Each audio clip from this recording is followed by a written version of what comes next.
Is pornography bad? Is a question I've asked myself ever since I was first exposed to porn at 10 years old. While I got most of my answers from sources such as Yahoo Answers and some small medical sites, they were pretty inconclusive and were extremely vague about their responses. Even now, if you search YouTube for "is porn bad?", you will end up with a bunch of videos of drunk guys asking this to drunk girls, videos by BuzzFeed, and some other videos, but you can't really get worse than BuzzFeed.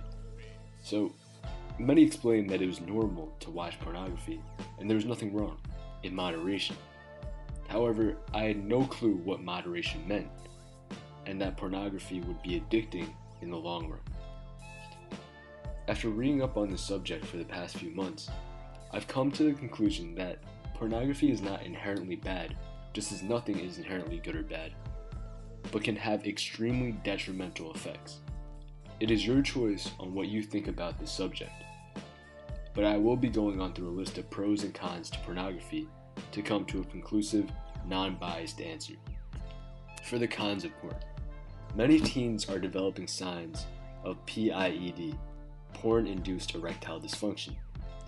They don't have the same morning woods and can't get it up during sex.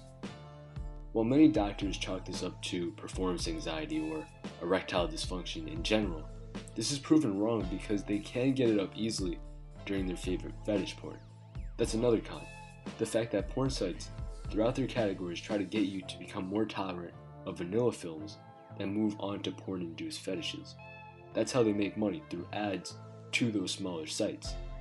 Some people even escalate so far as to watching illegal porn because they cannot control themselves.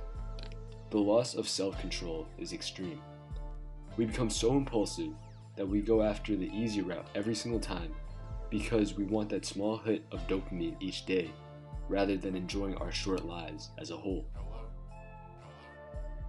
Through rewarding ourselves for nothing and actually overloading our brains with a huge reward, sex is basically our main reason for existing, and seeing so many hot girls or guys that we would never have seen in the past gives us one of the largest dopamine releases that life could give us.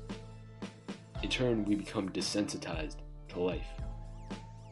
Our entire reward system is now messed up because if your brain thinks you had sex with 10 females, then your purpose in life is practically done.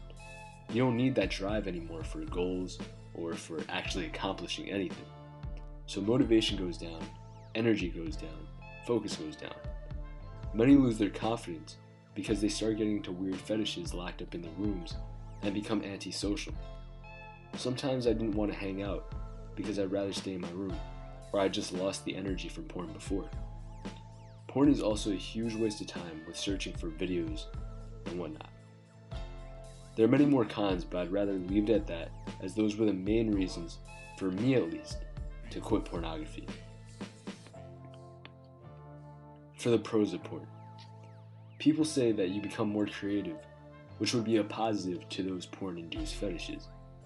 The problem comes when these fetishes become extremely harmful, or will just scare away partners from you, leaving you without a girlfriend or boyfriend, and going back to your room for another dopamine hit from porn. The other reasons people provide are that you get more testosterone.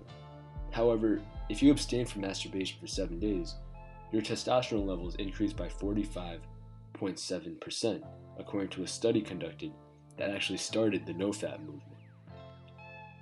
Another idea is that if you use it, or if you don't use it, you lose it.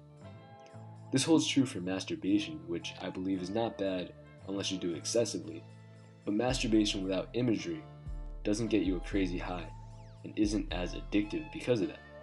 You don't need porn to use it, and if you do, that means you have an internet porn addiction.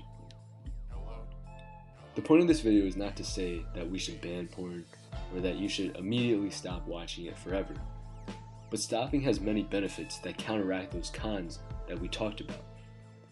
If you feel that you are compulsively acting without thinking, have brain fog and can't think clearly afterwards, then try out porn-free or no-fap.